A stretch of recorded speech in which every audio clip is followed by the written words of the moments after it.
ស្ត្រីម្នាក់ត្រូវគ្រូពេទ្យច្រឡំវះកាត់ផ្លកនោមចេញស្ទើរតែទាំងស្រុងហើយទទួលបានសំណងពីក្រុមគ្រូពេទ្យរហូតដល់$17 លាន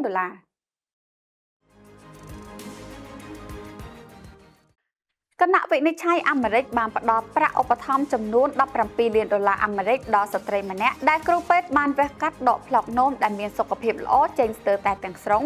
ក្នុងកំឡុងពេលវះកាត់ធម្មតាដើម្បីយកដុំគីអូវែចេញ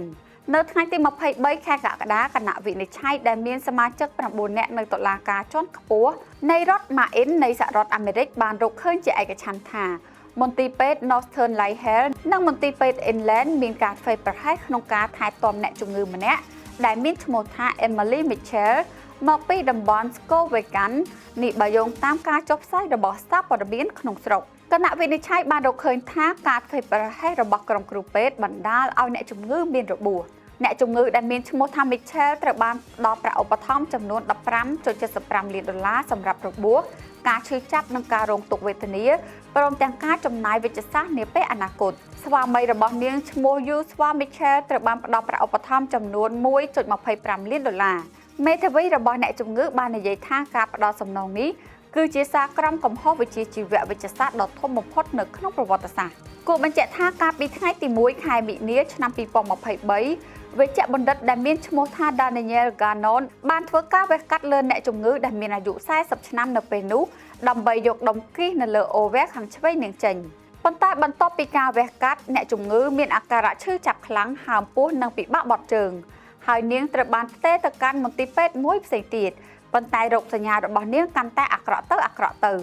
គ្រូពេទ្យនៅទីនោះបានរៀបចំសម្រាប់ការវះកាត់ដើម្បីរកឃើញពីមូលហេតុហើយក៏បានដឹងថាផ្លកនោមរបស់នាងដែលមានសុខភាពល្អកាលពីពេលមុនត្រូវបានវះកាត់យកទាំងស្រុង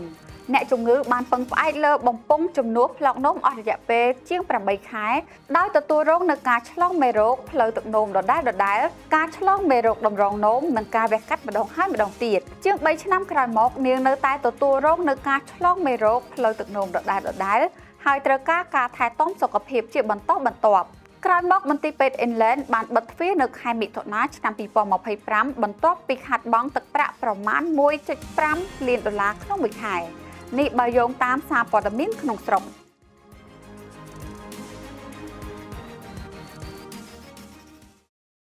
នេះខ្ញុំសានលីម៉ាពី Sweep News និង Best TV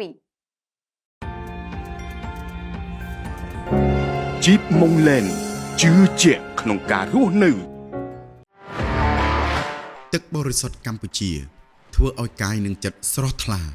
បរិសុទ្ធទាំងចិត្តបរិសុទ្ធទាំងកាយបរិសុទ្ធទាំងការរស់នៅទឹកបរិសុទ្ធកម្ពុជាដើម្បីសុខភាពស្រស់ថ្លាភេសជ្ជៈពៅកម្លាំងវើបង្កើនថាមពលដល់រាងកាយភ្លាមបន្តធ្វើការឥតឈប់ឈរភេសជ្ជៈពៅកម្លាំងវើបង្កើនថាមពលឥតឈប់ឈរ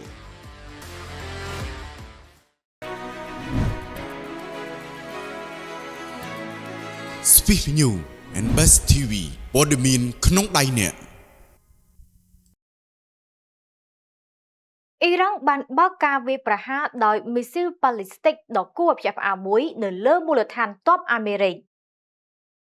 អ៊ីរ៉ង់បើកការវាយប្រហារដោយមីស៊ីលប៉ាឡេស្ទិកដែលគួរឲ្យភ្ញាក់ផ្អើលដោយកំណត់គោលដៅមូលដ្ឋានទ័ពអាមេរិកយោធាអាមេរិកបានប្រកាសថាខ្លួនបានស្ទាក់ចាប់ដោយជោគជ័យនៅការវាយប្រហារដោយមីស៊ីលប៉ាឡេស្ទិករបស់អ៊ីរ៉ង់ដែលបានកំណត់គោលដៅកងទ័ពដែលបានឈរជើងនៅតំបន់មជ្ឈមបូព៌ាទីភ្នាក់ងារកណ្ដាលសហរដ្ឋអាមេរិក CENTCOM បានបញ្ជាក់ថានៅម៉ោង 5:55 នាទីល្ងាចម៉ោងភាគខាងកើតនៅថ្ងៃទី28 ខែកក្កដាដែលត្រូវនឹងម៉ោង 4:45 នាទីព្រឹកម៉ោងនៅក្នុងទីក្រុងភ្នំពេញថ្ងៃនេះកងឆ្មាំបដិវត្តអ៊ីស្លាមអ៊ីរ៉ង់បានបាញ់មីស៊ីលផ្លោងជាច្រើនគ្រាប់ចេញពីទឹកដីរបស់ខ្លួនក្នុងការវាយប្រហារដោយមិននឹកស្មានដល់ទៅលើកងកម្លាំងអាមេរិកដែលឈរជើងនៅមជ្ឈមបូព៌ាមីស៊ីលអ៊ីរ៉ង់ទាំងអស់ត្រូវបានស្ទាក់ចាប់បានដោយកងទ័ពអាមេរិកវីដេអូដែលបានដកស្រង់ចេញពីកាមេរ៉ាសុវត្ថិភាពនៅប្រទេសយ៉ូដានីបានបង្ហាញពីប្រព័ន្ធមីស៊ីល Patriot ដែលបានបាញ់ចេញម្ដងហើយម្ដងទៀតដើម្បីស្ទាក់ចាប់មីស៊ីលអ៊ីរ៉ង់មន្ត្រីអាមេរិកម្នាក់បានប្រាប់កាសែត CNN ថាការវាយដំ តម្លៃដំបូងបានបង្ហាញថាអ៊ីរ៉ង់គឺបានបាញ់មីស៊ីលប៉ាឡេស្ទិកមិនលើសពី4គ្រាប់ក្នុងការវាយប្រហារនេះនោះទេ OSINT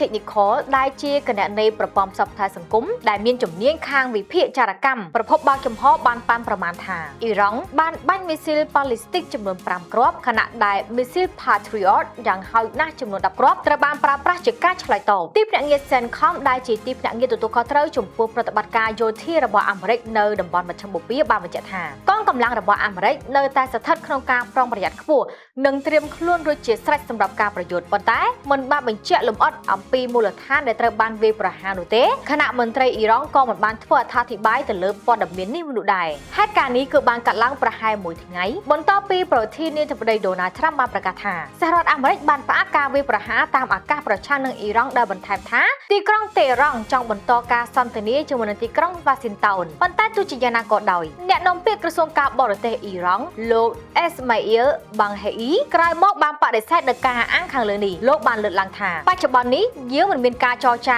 មួយជាមួយនឹងសហរដ្ឋអាមេរិកទេដោយបន្ថែមថាប្រទេសនេះមិនបានបោះបង់ចោលនៅមាគ៌ាការទូតនោះទេប៉ុន្តែព័ត៌មានដែលថាទីក្រុងតេរ៉ង់បានផ្ដល់ជូនជាមុនដើម្បីចរចាជាមួយនឹងទីក្រុង Washington គឺជារឿងប្រឌិតបន្ទាប់ពីការចោទហត្ថលេខាទៅលើអនុស្សរណៈនៃការយោគយល់គ្នារវាងអាមេរិកនិងអ៊ីរ៉ង់នៅពាក់កណ្ដាលខែមិថុនាតំបន់ឈូងសមុទ្របានជួបប្រទះនឹងភាពស្ងប់ស្ងាត់រយៈពេល3សប្តាហ៍ប៉ុន្តែទោះជាយ៉ាងណាក៏ដោយការប្រយុទ្ធគ្នាក៏បានបន្តកើតឡើងម្ដងទៀតនៅចុងខែមិថុនានិងកាន់តែខ្លាំងឡើងចាប់ពីថ្ងៃទី8ខែកក្កដានៅពេលដែលប្រធានាធិបតី Trump បានប្រកាសថាបទឈប់បាញ់បានបញ្ចប់អាមេរិកបានបញ្ឈប់យុទ្ធនាការវាយប្រហារតាមអាកាសរបស់ខ្លួនប្រឆាំងនឹងអ៊ីរ៉ង់កាលពីចុងសប្តាហ៍មុនបន្ទាប់ពីមានការវាយប្រហារចំនួន13យប់ជាប់គ្នា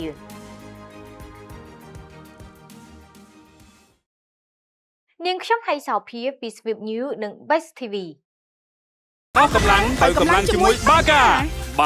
លើកពីភេសជ្ជៈបើកម្លាំង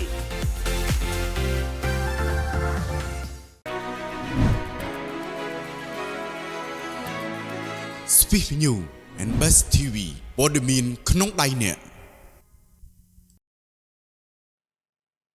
ក្រុមហ៊ុន Samsung ដែលជាគូប្រជែងរបស់ Apple នឹងចេញលក់ smartphone ដែលអាចបត់បាន model ថ្មីដែលមានតម្លៃចាប់ពី$1,900ឡើងទៅក្រុមហ៊ុនបច្ចេកវិទ្យារបស់កូរ៉េខាងត្បូង Samsung បានបង្ហាញ model smartphone ថ្មីដែលមានរូបរាងរលោងជាងមុនដែលមានតម្លៃខ្ពស់ជាង model មុនខណៈដែលបញ្ញាសិប្បនិម្មិតបានបង្កើនថ្លៃដើមគ្រឿងបន្លាស់ model មួយក្នុងចំណោម model ទាំងនោះមើលទៅដូចជា tablet ខ្នាតតូចនៅពេលដែលទូរស័ព្ទ model នោះត្រូវបានលាតឡើងក្រុមហ៊ុន Samsung ដែលបានចេញលក់ផលិតផលលំដាប់ខ្ពស់នៅទីក្រុងឡុងមានគោលបំណងបញ្ជាក់ជាថ្មីនៅភាពលេចធ្លោរបស់ខ្លួននៅក្នុងទីផ្សារ smartphone ដែលអាចបត់បានដែលក្រុមហ៊ុនបានដំណើរការតាំងពីឆ្នាំ2019មុនពេលមានការផ្លាស់ប្ដូរដ៏មានសក្តានុពលដោយគូប្រជែងរបស់ក្រុមហ៊ុនអាមេរិកគឺក្រុមហ៊ុន Apple នៅក្នុងឆ្នាំនេះ ប្រធានផ្នែកទូរស័ព្ទចល័តរបស់ Samsung បាននិយាយថាដោយកំណត់ស្តង់ដារថ្មីសម្រាប់ទូរស័ព្ទបត់បានយើងកំពុងជំរុញបទពិសោធន៍ទូរស័ព្ទចល័តលំដាប់ខ្ពស់ម្ដងទៀតឧបករណ៍ច្នៃប្រឌិតបំផុតដែលបានបង្ហាញគឺ Samsung Galaxy Z Fold ដែលមានកម្រាស់ 4.5 មីលីម៉ែត្រនៅពេលដែលវាលាតវាមានអេក្រង់ទំហំ 7.6 អ៊ីង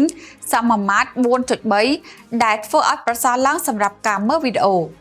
តម្លៃចាប់ផ្ដើមនៃ model នេះត្រូវបានកំណត់នៅតម្លៃ$1,900 លោក Paulo Pescato អ្នកវិភាគបច្ចេកវិទ្យាសម្រាប់ក្រុមហ៊ុនមួយបាននិយាយថាទូរស័ព្ទ Galaxy Z Fold 8 គឺជាតារាដ៏លេចធ្លោនៅកម្មវិធីមួយនេះដែល model មួយនេះបានគូបញ្ជាក់ពីភាពលេចធ្លោរបស់ Samsung ក្នុងប្រភេទ model បត់បាននិងការបដិញ្ញាចិត្តរបស់ក្រុមហ៊ុនក្នុងការពង្រីកទីផ្សារជាមួយនឹងឧបករណ៍សម្រាប់អ្នកប្រើប្រាស់ស្ទើរតែគ្រប់ប្រភេទ ឥឡូវនេះការយកចិត្តទុកដាក់ងាកទៅរកព្រឹត្តិការណ៍នៅក្នុងខែកញ្ញារបស់ក្រុមហ៊ុន Apple ថាតើក្រុមហ៊ុននេះនឹងបង្ហាញការផ្លាស់ប្ដូរដែលរងចាំជាយូរមកហើយទៅជាអេក្រង់បត់បានឬយ៉ាងណា model កំពូលថ្មីរបស់ក្រុមហ៊ុន Samsung គឺ Z Fold 8 Ultra ដែលជាអ្នកស្នងតំណែងរបស់ Z Fold 7 ដែលតម្លៃលក់រាយចាប់ផ្ដើមពី$2,100 អាមេរិកហើយវាមានកម្រាស់ត្រឹមតែ 4.1 មីលីម៉ែត្រប៉ុណ្ណោះនិងមានទម្ងន់215ក្រាម ចំណែក model Z Flip 8 ជា model ដែលមានទំហំងាយស្រួលដាក់ក្នុងហោប៉ៅដែលផ្ដោតលើការប្រើប្រាស់ប្រព័ន្ធផ្សព្វផ្សាយសង្គមគឺជា model ថ្មីដែលមានតម្លៃថោកបំផុតដែលតម្លៃចាប់ផ្ដើមត្រឹមតែ$1,200 ប៉ុណ្ណោះ តម្លៃខ្ពស់នៃ model ចុងក្រោយនេះគឺបណ្ដាលមកពីការកើនឡើងនៃតម្លៃបន្ទះ memory ដែលមានតម្រូវការកើនឡើងដោយសារតែទូនាទីជាយុទ្ធសាស្ត្រនៅក្នុងការផ្ដល់ថាមពលដល់បញ្ញាសិប្បនិម្មិត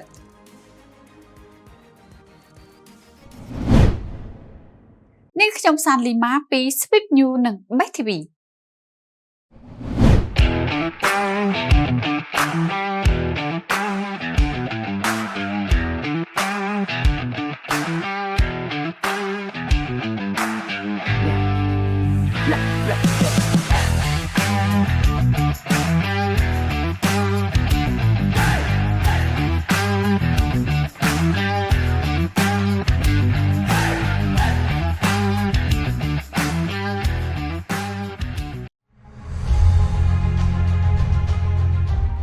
LHR ប្រេងឥន្ធនៈមានគុណភាពខ្ពស់ល្អ